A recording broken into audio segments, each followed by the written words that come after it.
Gencatan senjata. Gencatan senjata Bu. Penaklukan kota Mekah. Penaklukan kota Mekah. Tapi ada peristiwa gencatan senjata Bu. Satu-satu. Penaklukan kota Mekah. Ya, dalamnya ada apa? Dalam hal Ada gencatan senjata. Oke, yang wanita tadi gencatan senjata yang dilanggar dalam perjanjian apa? Perjanjian Hudaibiyah. Oke,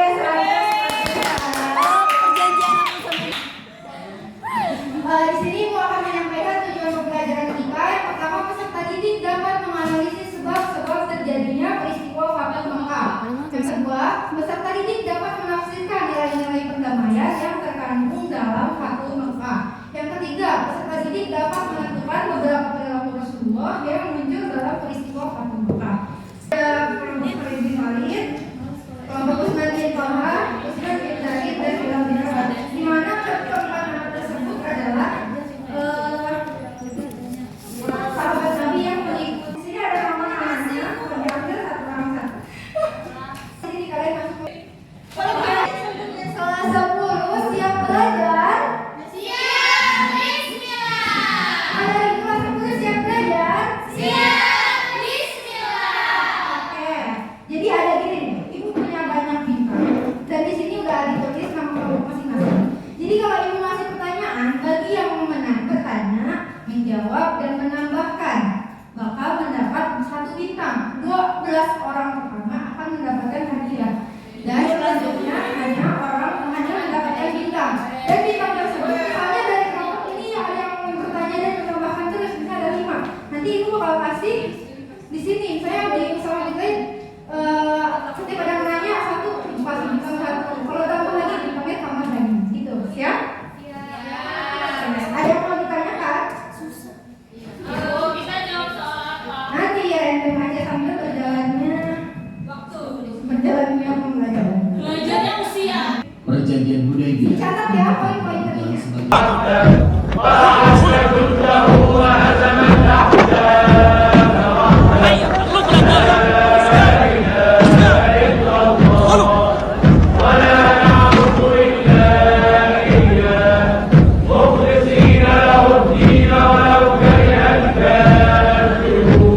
Sebab terjadinya peristiwa Fathu Mekah itu karena dilanggarnya perjanjian Hudaibiyah. Karena dilanggarnya perjanjian Hudaibiyah, di mana di antara isi perjanjian Hudaibiyah itu ada kedua belah pihak bersedia menghentikan genjatan senjata selama 10 tahun. Jadi sebelum terjadi ini apa?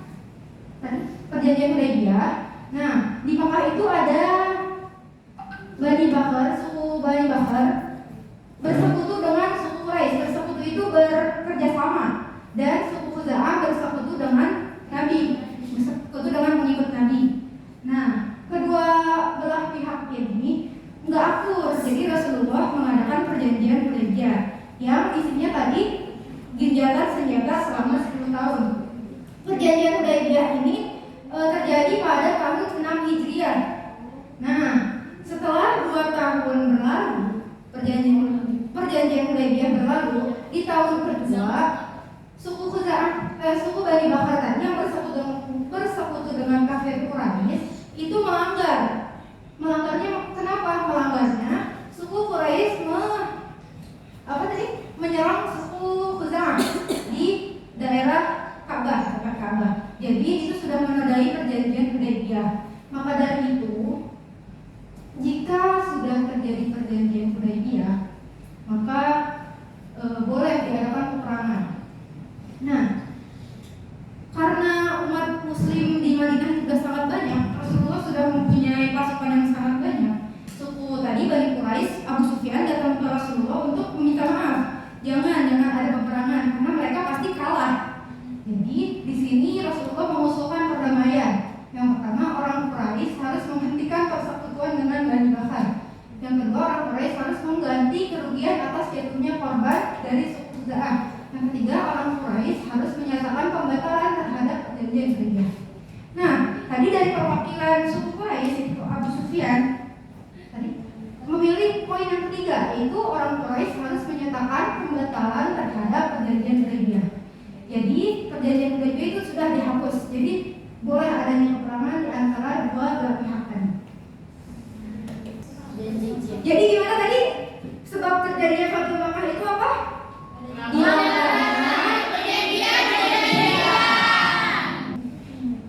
Nah, tadi kan sudah Nabi Muhammad segera mengumpulkan 10.000 pasukan. Ingat, 10.000 pasukan yang ikut dengan Nabi Muhammad. Itu pasukan yang terdiri dari kaum Muhajirin yang ikut hijrah ke Madinah dan kaum Ansor yang sudah yang sudah ikut kepada Nabi. Jadi sekitar 10.000 orang Nabi membawa untuk menyerang, berniat menakut-nakuti. Jadi Nabi disangkanya dari suku Quraisy itu Nabi akan menyerang. Nabi akan menyerang kaum Quraisy membawa 10.000 pasukan. Tetapi di dalam misi penyerangan itu ada pesan tersirat. Sebelum pasukan kaum muslimin datang ke Mekah, di perbatasan kota Mekah, Nabi mendirikan beberapa tenda untuk agar besoknya bisa menyerang gitu, bisa mengorganisasi gitu biar kompak gitu besoknya. Berkemah, Abu Sufyan yang tadi utusan suku Quraisy ini datang kepada Nabi menyatakan untuk masuk Islam. Nah, di situ ada sahabat yang berbicara pada Nabi bahwasanya Abu Sufyan adalah seorang yang suka dipuji dan berbangga. Jadi Nabi memanfaatkanlah situasi itu dengan cara Nabi memberikan pengumuman kepada suku Quraisy dan Bani Bakar bahwasanya pengumumannya ada 4. Bahwasanya poin pertama, bila memasuki siapa saja memasuki rumah Abu Sufyan, maka ia akan aman. Yang kedua, barang siapa yang memasuki masjid, ia akan aman. Dan yang ketiga, barang siapa yang berlindung di daerah Ka'bah, maka ia akan aman. Dan yang keempat, barang siapa yang masuk ke rumahnya dan mengunci pintu-pintunya, maka ia akan aman. Ada yang tahu gak maksud dari Nabi menyampaikan itu tuh untuk apa sih? Yang ketiga tadi Jika berlindung ke Ka'bah atau masjid, supaya tidak terjadi peperangan. Oke, pintar.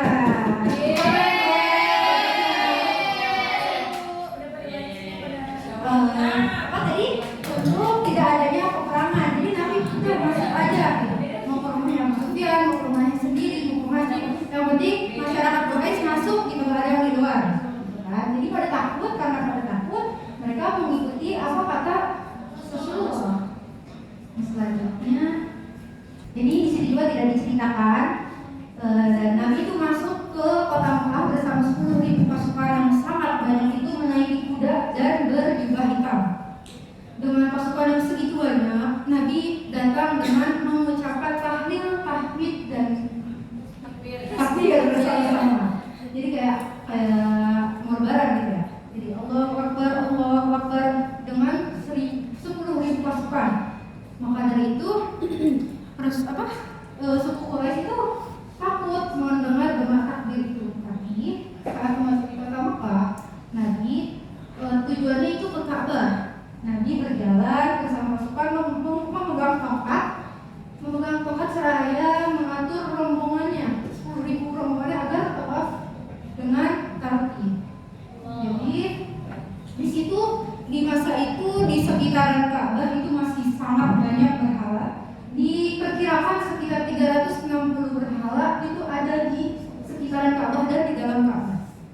Jadi pada saat itu pula Nabi diajak masuk ke dalam Ka'bah, tetapi Nabi enggak masuk ke dalam Ka'bah karena masih terdapat banyak berhala. Maka Nabi memerintahkan kepada sahabat-sahabatnya yang mengikuti Fathul Makkah ini untuk menghancurkan berhalanya. Selesai semua dihancurkan dan dibersihkan dari Mekah, dari Ka'bah, Nabi masuk dan yang memegang kunci Ka'bah pada saat itu yaitu Usamah bin Talha. Masuk Usamah bin Talha, ingat memegang kunci Ka'bah Usamah bin Talha. Nah, terus setelah itu Nabi memasuki Ka'bah dan memerintahkan Bilal bin Rabah untuk naik ke atas Ka'bah untuk mengumandangkan azan. Azan itu azan pertama yang dilakukan di kota Mekah. Jadi pada saat itu adalah azan pertama yang Nabi kumandangkan di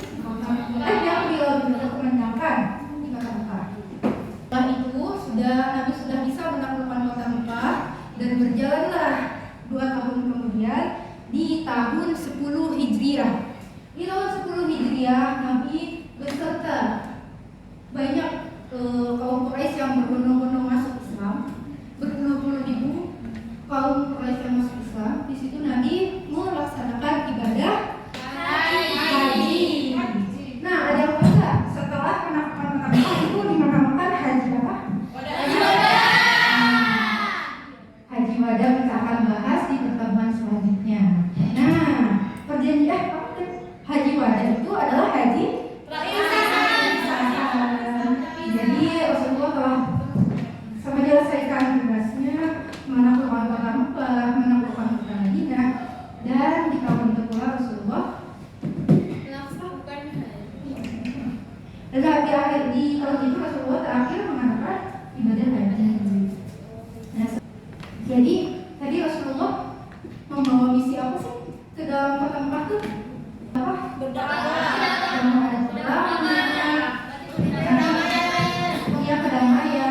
Nabi nggak gegabah, Nabi nggak cepat marah. Begitu. Ada yang mau ditanyakan? Saya Bu. Oke, apa ya? Ibu dampak untuk orang muslimin karena adanya peperangan Hudaybiyah itu apa Bu? Ini dulu, 1, 2, 3. Tanya Ustaz dulu. Kenapa Nabi Muhammad nggak mau masuk kalau ada berhala? Tadi ada yang tahu itu kelompok yang apa namanya? Ya, siapa yang mau? Diskualifikasi kalau jadi siapa? Tadi tahun berapa? Ada 1, 2, 3.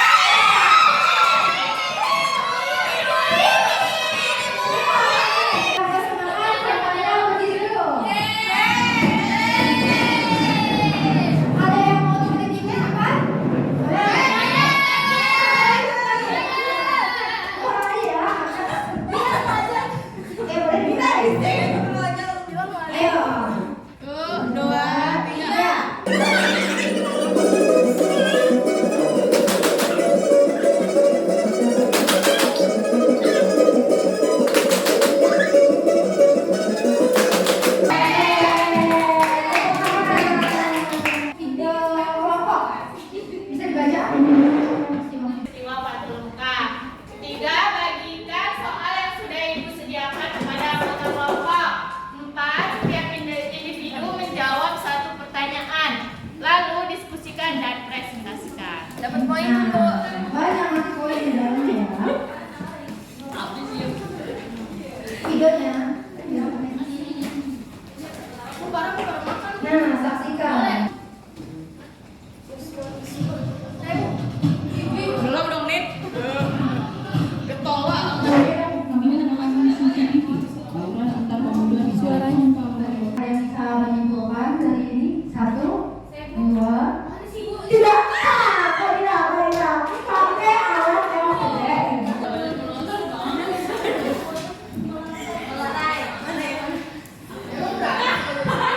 Tebar. 1 sampai 3 tidak bisa lagi lempar. 1, 2, 3.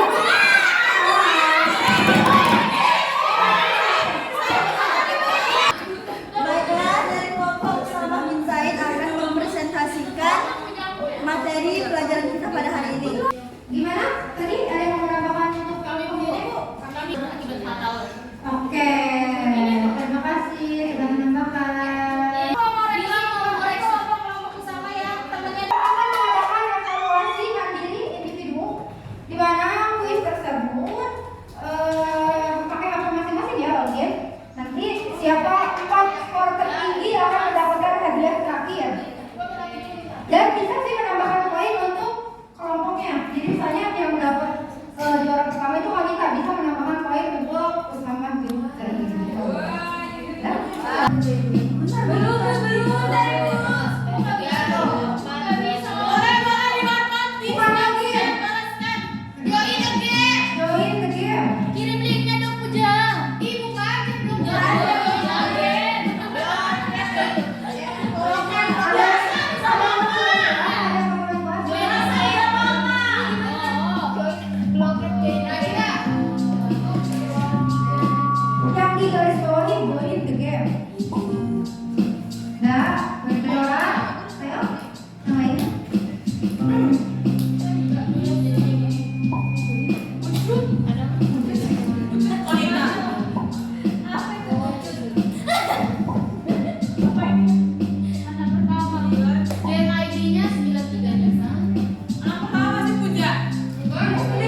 Oh ya, 1, 2, 3. Oke guys. Udah ada kan soalnya? Nah di situ nanti kalau kalian sudah selesai maju gitu.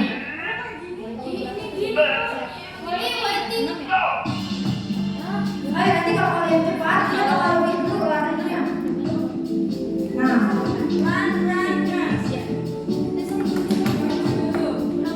ayo yang teliti, yang teliti.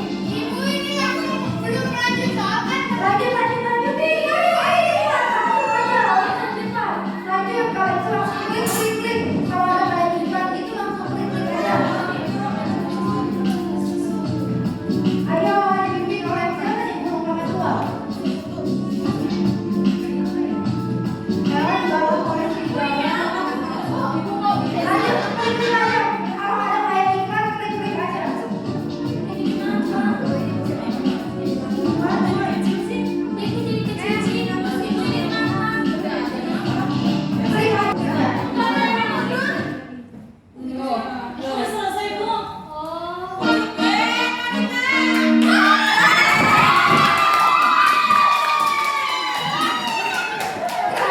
Sistemnya kalau udah ada yang selesai dan ada juara itu ketiga berhenti. Iya, cepet-cepet. Siapa sih? Siapa tuh yang menang? Tiara.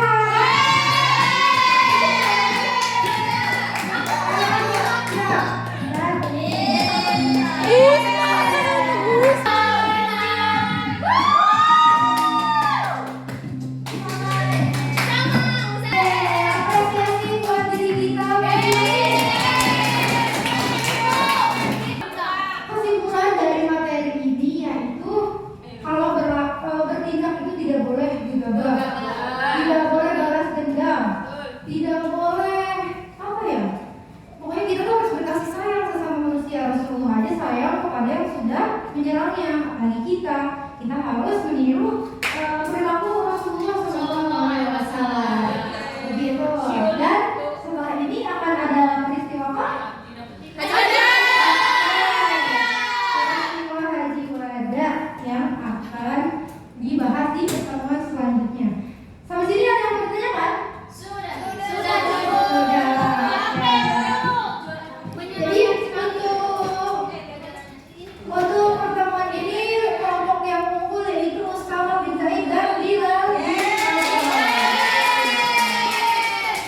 Itu ada sedikit hadiah buat kalian. Jadi dia untuk Bila berlomba, delapan ditanya. Terima kasih. Setelah pertemuan ini, mari kita menutup dengan baca hamdalah. Dan doa kafaratul majlis.